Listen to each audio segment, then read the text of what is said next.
You know what's funny about family? They're supposed to be the people who know you best, who celebrate your wins, who stand by you no matter what path you choose.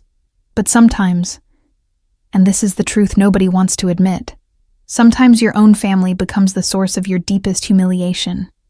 The architects of betrayal so profound, it makes you question everything you thought you knew about love and loyalty. I'm Rebecca Chen, and I'm about to tell you about the night my mother uninvited me from a charity gala because she thought I was an embarrassment, a failure, someone whose presence would shame the family. What she didn't know, what none of them knew, was that the woman hosting that event, the congressman's wife my mother kept bragging about, was my roommate from Harvard Law, and she was about to expose a secret that would flip my entire family's world upside down.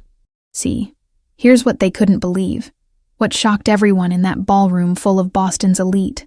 I wasn't the failure my family had been telling everyone about for 5 years.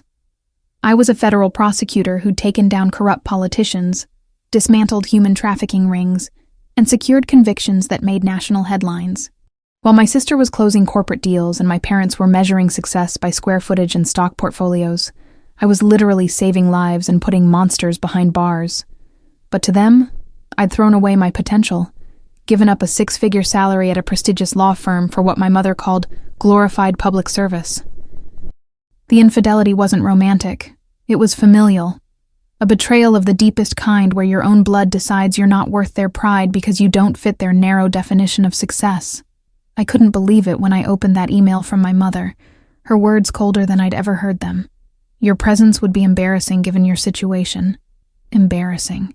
That's what she called a career dedicated to justice, to protecting the vulnerable, to standing up against corruption even when it would have been easier and more profitable to look the other way. The truth is, I'd been living with their disappointment for so long that I'd almost started to believe it myself. Started to wonder if maybe they were right. If maybe I had made a mistake choosing purpose over profit. But then came that gala. That moment when everything I'd built in silence was suddenly revealed to the very people who'd spent years mocking my choices. What happened next wasn't revenge. At least not the kind I'd planned or even wanted. It was karma in its purest form. The universe deciding that sometimes the people who've cheated you out of basic respect need to learn a lesson in the most public way possible. When Amanda Morrison, yes, the congressman's wife, the host of the entire event, pulled me onto that stage and started telling everyone about my cases, my convictions, my reputation as one of the most respected prosecutors in the region, I watched my family's carefully constructed narrative about me crumble like a house of cards. People I'd worked with stood to acknowledge me. And suddenly the daughter my mother had deemed too shameful to attend her precious gala became someone they couldn't ignore. But here's the thing about vindication. It doesn't always feel the way you think it will. Standing there on that stage, watching my mother's face cycle through shock and humiliation, seeing my sister realize she'd been envious of the wrong things all along, I felt something more complex than simple satisfaction. I felt the weight of 5 years of family betrayal lifting off my shoulders. Yes, but I also felt this profound sadness about what we'd all lost.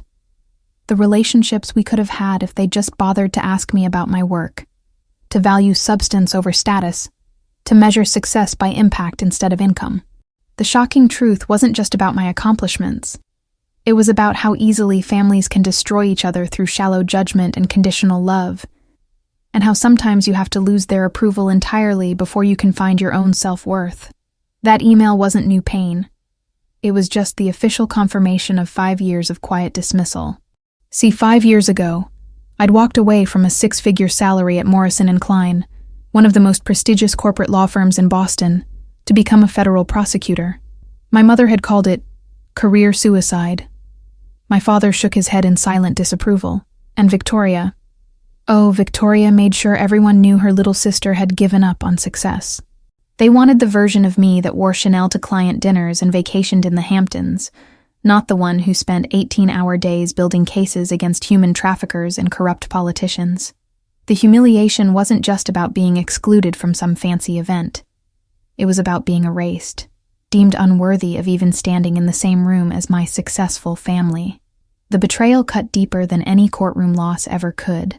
My mother had chosen status over her own daughter, had picked the optics of success over the reality of what I'd actually accomplished. She didn't know, none of them knew, that just last month I'd secured one of the largest RICO convictions in New England history, that my cases had freed over 200 victims of human trafficking. The judges and senators knew my name for all the right reasons. But here's what struck me most. I realized I'd been carrying their shame like a weight on my shoulders, internalizing their disappointment, questioning my own worth because they couldn't see past dollar signs and country club memberships. The family drama had been building for years, each holiday dinner a minefield of passive-aggressive comments about my choices. Victoria would mention her latest bonus while pointedly asking if federal prosecutors even got bonuses, and my mother would sigh dramatically whenever someone asked what I did for a living, as if my career was something to be apologized for. The backstabbed feeling wasn't new, but this email made it official. I was the family embarrassment, the cautionary tale, the daughter who'd failed to live up to expectations. They measured success in square footage and stock portfolios, while I measured it in lives saved and justice served. And apparently, there was no common ground between those two worldviews. But something shifted in me as I stared at those words on my screen, and it wasn't what you'd expect. I didn't cry, didn't call her screaming, didn't fire back with all the ammunition I had about my actual accomplishments. Instead, I felt this strange, cold clarity wash over me. A sense that maybe, just maybe, this moment was going to reveal something important. Not just about them, but about who I'd become despite their judgment. I forwarded the Gala invitation to my assistant with a simple note. RSVP yes, +1 if needed.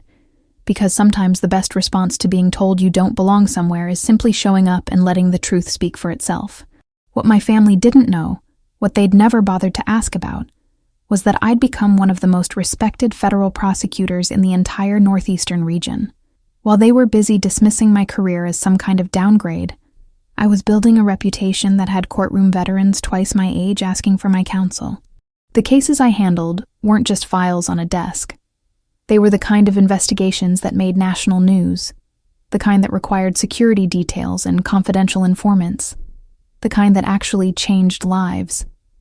I'd taken down a multi-state corruption ring that involved 3 sitting state legislators, dismantled a human trafficking network that had operated for over a decade, and successfully prosecuted one of the largest organized crime syndicates in New England history. But to my mother, I was just the daughter who'd given up on real success. The irony wasn't lost on me. While Victoria bragged about closing million-dollar deals for pharmaceutical companies, I was literally putting criminals away who'd stolen millions from vulnerable people. While my father proudly told his golf buddies about my sister's promotion to senior vice president, I was receiving commendations from the Department of Justice and being consulted on federal policy reform. The infidelity to my own accomplishments felt almost comedic at this point.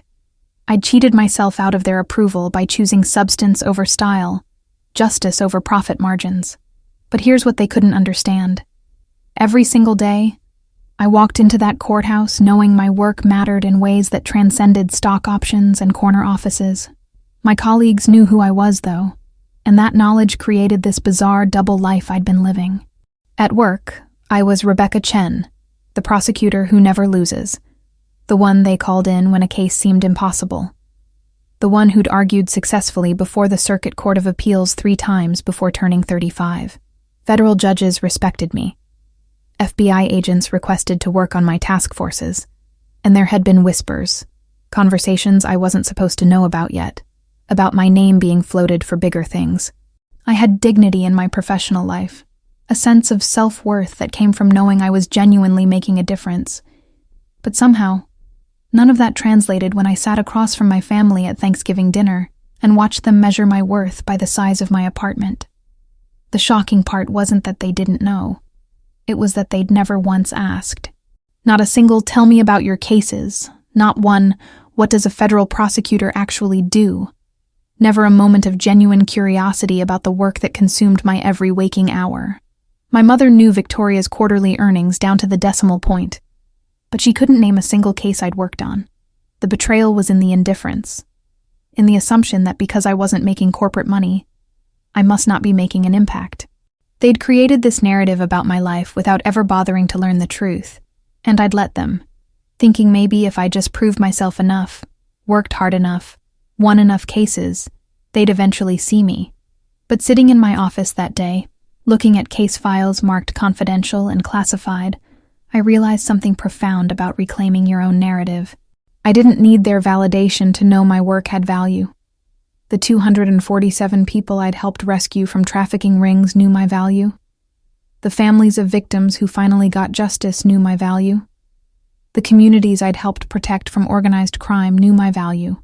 The truth about who I'd become was written in court records and federal commendations, in the lives I'd changed and the predators I'd stopped.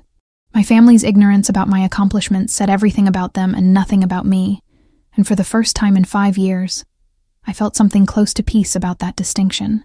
Yet as I prepared for that charity gala, I couldn't help but wonder what would happen when these two worlds finally collided. My mother had invited Boston's elite. Politicians, philanthropists, judges, and yes, even some of the very people who knew exactly who Rebecca Chen was and what she'd accomplished. The event was being hosted by Congressman Morrison's wife, and my mother kept emphasizing how important it was, how connected these people were, how this was the kind of society Victoria belonged in. What she didn't know was that these weren't strangers to me. They were colleagues, allies, people I'd worked alongside in the pursuit of justice. The night of the gala arrived with that crisp autumn air that makes Boston feel like the center of the universe. I chose a simple navy dress. Elegant but understated. The kind of thing that wouldn't draw attention but wouldn't apologize for my presence either. As I walked into the grand ballroom at the Fairmont Copley Plaza, I could feel my mother's eyes on me from across the room, her expression somewhere between surprise and horror that I'd actually shown up. Victoria was holding court near the champagne fountain, her diamond bracelet catching the light as she laughed too loudly at someone's joke, playing the role of successful socialite she'd perfected over the years. My father stood beside my mother, his face unreadable as always, probably calculating how quickly they could shuffle me into a corner where I wouldn't embarrass them in front of their distinguished guests. But then something unexpected happened. Something my mother definitely hadn't planned for. A voice called out my name from across the room, clear and unmistakable. "Rebecca Chen? Oh my God, is that really you?" I turned to see Amanda Morrison walking toward me with the biggest smile on her face, her arms already open for an embrace. Amanda Morrison. Yes, that Morrison, the congressman's wife, the woman hosting this entire event, was my roommate at Harvard Law, my study partner through the hell of constitutional law, my friend from a time before family drama and career choices had complicated everything. We'd lost touch over the years as our careers pulled us in different directions, but the recognition in her eyes was genuine, warm, completely unaware of the emotional warfare she was about to unleash on my family. "Rebecca!" Amanda practically squealed, pulling me into a hug that felt like coming home. "I had no idea you'd be here. When did you get back to Boston?" She was radiant in an emerald gown that probably cost more than my monthly rent, but there was nothing fake about her enthusiasm. I could see my mother inching closer, probably ready to introduce my daughter who works for the government, her tone already preparing to minimize whatever Amanda might ask about. But before I could even respond, Amanda grabbed my hand and started pulling me toward the small stage where the microphone stood. "You have to let me introduce you properly. There are so many people here who need to know about the incredible work you're doing." My heart started racing, not from fear, but from the sudden realization that the universe was about to deliver karma in the most spectacular way possible. Amanda didn't wait for my permission.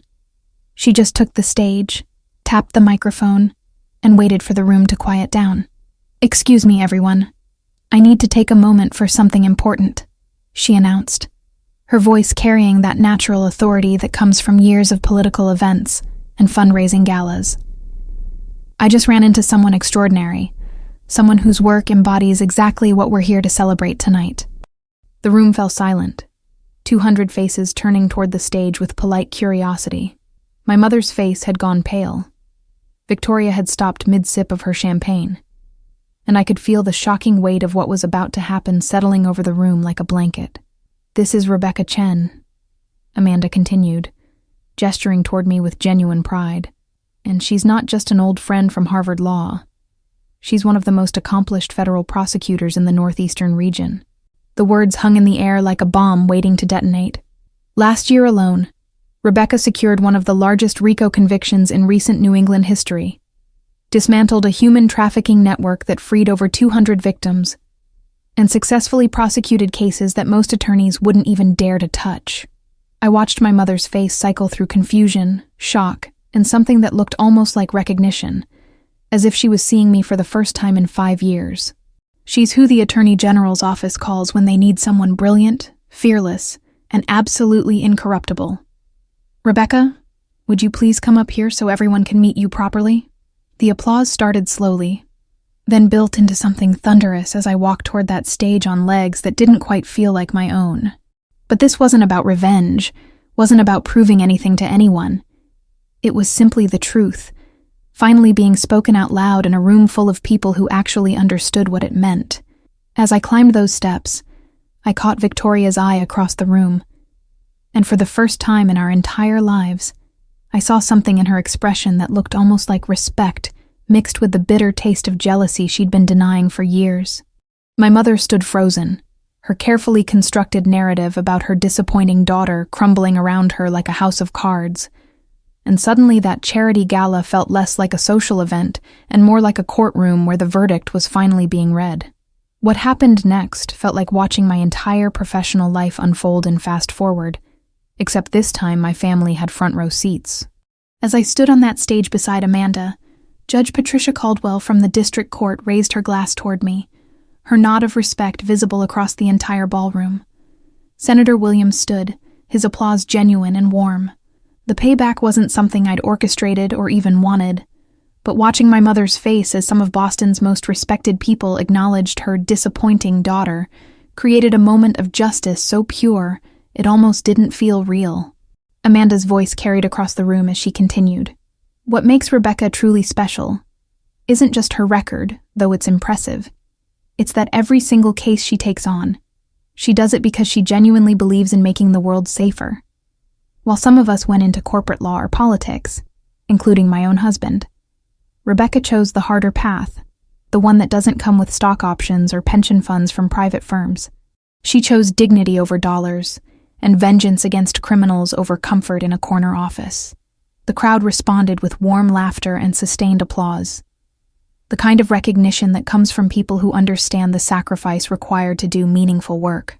I couldn't believe this was happening, that these distinguished professionals were publicly validating the choices my family had mocked for years.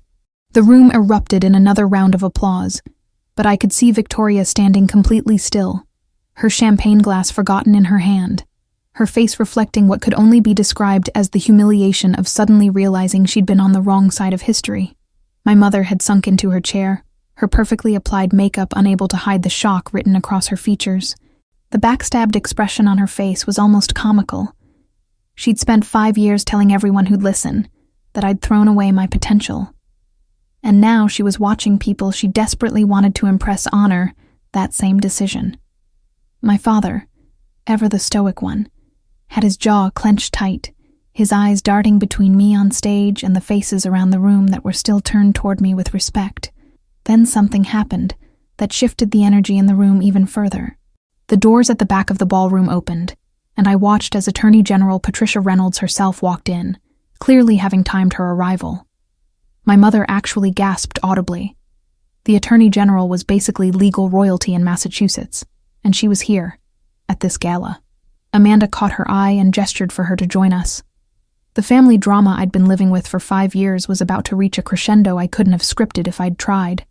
Attorney General Reynolds made her way through the crowd with the kind of presence that makes rooms shift their attention. When she reached the stage, she took the microphone with natural authority. "I apologize for my late arrival," she said, her voice calm but commanding. "But when Amanda told me Rebecca Chen would be here tonight, I wanted to make sure I didn't miss the opportunity to say something publicly." She turned to look at me directly, and I felt 5 years of doubt and family rejection start to crack under the weight of what was happening. Rebecca represents everything we need more of in public service: integrity that can't be bought, brilliance that won't be compromised, and a commitment to justice that goes beyond personal ambition. I'm honored to work alongside prosecutors like her, and this state is better for her service. The shocking reality of having the state's top law enforcement official acknowledge me in front of my family, in front of Boston's elite, in front of everyone who'd ever doubted my choices, felt like the universe had decided to settle all accounts in one devastating moment. The silence in that ballroom after she finished speaking was deafening, the kind of quiet that comes when everyone's processing something profound and uncomfortable. I could see Victoria's entire world shifting in her eyes. That carefully constructed superiority she'd built around her corporate success was crumbling like sand through her fingers. For years, she'd been the golden child, the one my parents paraded around at family gatherings, the one who'd made it in their eyes. But now, standing there in her designer dress with her pharmaceutical executive husband beside her, she looked small, diminished, like someone who'd just realized they'd been playing a game that didn't actually matter. The betrayal she felt wasn't from me. It was from the universe itself, revealing that the sister she'd looked down on was operating in a completely different league. My mother finally stood up, her movements shaky as she tried to compose herself in front of all these witnesses to her spectacular misjudgment. I watched her eyes dart around the room, calculating, processing, probably running through every conversation we'd had over the past 5 years, where she'd made me feel worthless. The humiliation on her face wasn't something I'd sought out, but I'd be lying if I said it didn't feel like a certain kind of karma. The poetic justice of a mother who'd valued appearances over substance, having to confront the reality that she'd been wrong about everything. She'd cheated herself out of knowing her own daughter, lied to herself about what success actually meant, and now she was paying the price in the most public way imaginable. Victoria approached me after I stepped down from the stage, her face a mixture of emotions I'd never seen her express before. "Rebecca, I had no idea," she stammered. And for the first time in our adult lives, there was no condescension in her voice, no subtle dig disguised as concern. "Why didn't you ever tell us? About the cases? About any of this?" The question hung between us like an accusation, but not the kind she'd intended. Because the truth was, I had tried. I'd tried to share my wins, my cases, my purpose. But every time I mentioned my work, it was met with polite disinterest or thinly veiled disappointment that I wasn't making real money. The infidelity had been mutual. They'd been unfaithful to me as family, and I'd been unfaithful to myself by continuing to seek their approval. Dad walked over slowly, his usual stoicism cracked around the edges. "I should have asked," he said quietly, his voice barely audible over the resumed cocktail chatter. "Should have wanted to know." It wasn't a full apology, but coming from him, it was as close as I'd probably ever get. The shamed look in his eyes told me he was processing years of silent complicity. All those dinners where he'd let my mother and Victoria diminish my choices without ever speaking up. He'd backstabbed me through silence, through passive agreement, through never once asking me if I was proud of the work I was doing. And now, surrounded by people who clearly respected me, he was confronting his own failure as a father. But here's the thing about family drama and long-held resentments. They don't just evaporate because of one public moment of vindication. I looked at my mother, at Victoria, at my father, and I felt something unexpected. Not triumph, not revenge, but a kind of sad clarity about who they were and who I'd become despite them. "I didn't tell you because you never really wanted to know," I said simply, my voice steady and clear. "You wanted a daughter who fit your definition of success, and when I didn't, you decided I was a failure. But I haven't failed. I've just succeeded in ways you couldn't measure." The truth in those words felt like reclaiming something I'd lost along the way, some fundamental sense of self-worth that I'd let them chip away at piece by piece. Victoria's husband, who'd always treated me like the poor relation at family gatherings, suddenly appeared beside his wife with a newfound interest in my career. "Rebecca, I had no idea you were handling such high-profile cases," he said, his tone completely different from every previous interaction we'd had. The opportunism was transparent, almost insulting, but it was also revealing. Suddenly I was worth knowing, worth networking with, worth his time and attention. The role reversal was complete. I was no longer the family embarrassment. I was an asset, a connection, someone who might be useful. And watching them all recalibrate their treatment of me in real time, showed me exactly how conditional their love had always been. Later that evening, as the crowd began to thin, Judge Patricia Caldwell approached me privately, away from my family. She was a legend in the legal community. The first woman appointed to the federal district court in Massachusetts, a trailblazer who'd spent 40 years building a reputation for fairness and brilliance. "Rebecca, walk with me for a moment?" she asked, and we stepped toward the quieter edge of the ballroom. Her expression was warm but serious. "There's something you should know," she said, her voice low and confidential. "Your name has been circulating in certain conversations about the future of the federal bench." My heart skipped. Judge Morrison is planning to retire next year, and there's already been preliminary discussion about successors. She paused, studying my face. "I can't make any promises, and the process is lengthy, but I wanted you to know that people are paying attention. Your record, your integrity, it speaks for itself." I couldn't believe what I was hearing. A federal judgeship? That was the pinnacle of legal careers, the kind of appointment that defined legacies. I don't know what to say," I managed. Judge Caldwell smiled. "Don't say anything yet. Just keep doing what you're doing. But know that your work hasn't gone unnoticed, not by the people who matter." She glanced back toward where my family stood, though it seems tonight was full of revelations on that front. The weight of her words settled over me slowly. This wasn't just about tonight's vindication. It was about a future I hadn't even allowed myself to imagine. And somehow, knowing that these conversations had been happening quietly, in rooms I wasn't in, made it feel more real than any public announcement could have. My family was still processing who I'd become. I was still processing who I might yet be. Judge Caldwell excused herself, leaving me standing there with a future suddenly expanded beyond what I'd thought possible. The vengeance I'd never asked for had been delivered anyway, served cold and elegant by a system that recognized merit over money, substance over style. When I returned to my family, Victoria looked at me with something I'd never seen in her eyes before. Not just respect, but actual envy. The kind that comes from realizing your entire value system might have been wrong all along.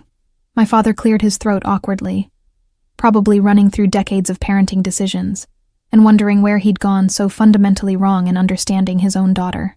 And my mother, the architect of my exclusion from this very event, stood there looking at me like I was a stranger, someone she'd never actually bothered to know. And perhaps that realization, that moment of seeing what she'd thrown away through her own shallow judgments, was the ultimate justice after all. The days following the gala felt surreal, like I'd stepped into an alternate universe where my family suddenly wanted to know everything about my life. My mother called 3 times in 2 days. Actual phone calls, not cold emails, asking if we could meet for lunch, for coffee, for a real conversation. Victoria sent a long text message that was equal parts apology and justification, explaining how she'd always felt competitive with me, but never realized I was actually succeeding on a level she couldn't comprehend. My father, true to his nature, didn't say much, but he forwarded me an article about federal prosecutors with a simple note. "Should have asked sooner." The words felt hollow after 5 years of silence, like trying to water a plant that had already learned to survive drought. But they were something, I suppose. I agreed to meet my mother at her favorite bistro in Back Bay, the kind of place where she felt comfortable, where the staff knew her name and her usual order. She looked smaller somehow, sitting across from me in her Burberry coat, her perfectly manicured hands wrapped around a coffee cup she wasn't drinking. "Rebecca, I owe you an apology," she started, and I could hear the rehearsed quality in her voice, like she'd practiced this speech in the mirror. "I was wrong about your career, about what you've accomplished, about everything."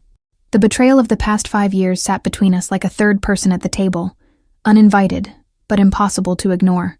She wanted absolution, wanted to rewind time and pretend she'd been supportive all along. But I'd learned something important in that ballroom. I didn't need her approval anymore. "Mom, I appreciate the apology," I said carefully, watching her face for genuine remorse versus social embarrassment. "But I need you to understand something. I didn't become successful last week at that gala. I've been doing meaningful work for 5 years and you chose not to see it. The truth hung between us, sharp and uncomfortable. You measured my worth by my salary and my zip code, and when those didn't meet your standards, you decided I was a failure. That says more about your values than it ever said about my choices." I could see her flinch at the words, the humiliation of having a daughter speak to her with such blunt honesty, but this was part of reclaiming my dignity, refusing to let her rewrite history just because public opinion had shifted in my favor. She tried again, her voice cracking slightly. "I know I hurt you. Your father and I both did. And Victoria." She trailed off, shaking her head. "We got caught up in appearances, in what our friends would think, in competition with other families." It was the closest thing to genuine insight I'd heard from her, an admission that their rejection of me had been about their own insecurities and status anxiety. But seeing you at that gala, hearing what people said about you, realizing what you've actually accomplished. Rebecca, I couldn't believe how wrong we'd been. There it was again. The validation only coming after external recognition, after important people had told her I mattered. She still didn't understand that my worth had never been conditional on anyone else's opinion. I took a deep breath, feeling the weight of 5 years of family drama settling between us like sediment. "I'm willing to rebuild our relationship," I said finally, "but it has to be different this time. You don't get to dismiss my choices just because they don't fit your definition of success. And you don't get to suddenly care about my career just because other people validated it publicly." The justice I needed wasn't public vindication. That had already happened. It was personal boundaries, clear expectations, a relationship built on mutual respect rather than conditional approval. I've spent too long trying to earn your pride, and I'm done with that. Either you value me for who I actually am, or we keep our relationship surface level. Those are the options. My mother nodded slowly, tears forming in her eyes. Whether from genuine remorse or wounded pride, I couldn't tell, and maybe it didn't matter. "I understand," she whispered, "and I'll try. I'll really try this time." But I knew the truth. Real change takes longer than a few days of embarrassment. The work of rebuilding trust, of learning to see your own child clearly after years of willful blindness. That doesn't happen overnight. We finished our coffee in a slightly less tense silence, and as I walked back to my office through Boston's crowded streets, I felt something unexpected. Not triumph, not revenge, not even satisfaction, but a quiet sense of self-worth that had nothing to do with her apology or anyone else's recognition. I'd spent 5 years building a career that mattered, helping people who needed help, serving justice in a system that desperately needed dedicated prosecutors. My family's approval would have been nice, sure, but I'd learned the most important lesson of all. I didn't need their validation to know my own value. The gala had given them a wake-up call. But whether they'd actually change, whether our relationships would ever be genuine and not just performative, remained to be seen. Perhaps now, finally, I could accept their presence in my life without sacrificing my sense of who I'd become. But I'd do it with eyes wide open, with boundaries firmly in place, knowing that their love had always been conditional and might always be. And somehow, accepting that truth felt more like freedom than any public vindication ever could. So that's my story. The night my family learned that the daughter they dismissed as a failure was actually someone they should have been celebrating all along. But here's what I want to know from you. Have you ever been underestimated by the people who were supposed to believe in you most? Have you ever had family members measure your worth by standards that had nothing to do with who you actually are or what you've accomplished? Maybe you chose a career path that didn't look impressive on paper, but changed lives in ways money can't measure. Maybe you walked away from wealth to pursue purpose, and your family called it throwing your life away. Or maybe you're still living in that space where the people closest to you can't see your value because they're too busy comparing you to someone else's definition of success. I need to hear your stories because I know I'm not alone in this. How did you handle it when your own family became the source of your deepest betrayal? Did you ever get that moment of vindication? Or are you still waiting for them to see you for who you really are? And here's the harder question. If they did finally apologize, if they finally recognized what they'd been missing all along, could you forgive them? Would you want to rebuild that relationship, or had too much damage already been done? Drop your thoughts in the comments below. Tell me about the family member who doubted you, the career choice they mocked, the moment when everything shifted, or even just how you learned to value yourself when the people who raised you couldn't. Because here's what I've learned through all of this. Sometimes the most important validation isn't the public recognition or the impressive titles. It's that quiet moment when you realize you don't need anyone else's approval to know your own worth. But getting there? That's a journey. And I want to hear about yours. So comment below, share this with someone who needs to hear it. And if you want more stories about reclaiming your dignity, standing up to family betrayal, and finding justice in unexpected places, make sure you subscribe to this channel and hit that notification bell. Trust me, we're just getting started with these conversations, and the next stories are going to challenge everything you thought you knew about family, loyalty, and what it really means to succeed on your own terms.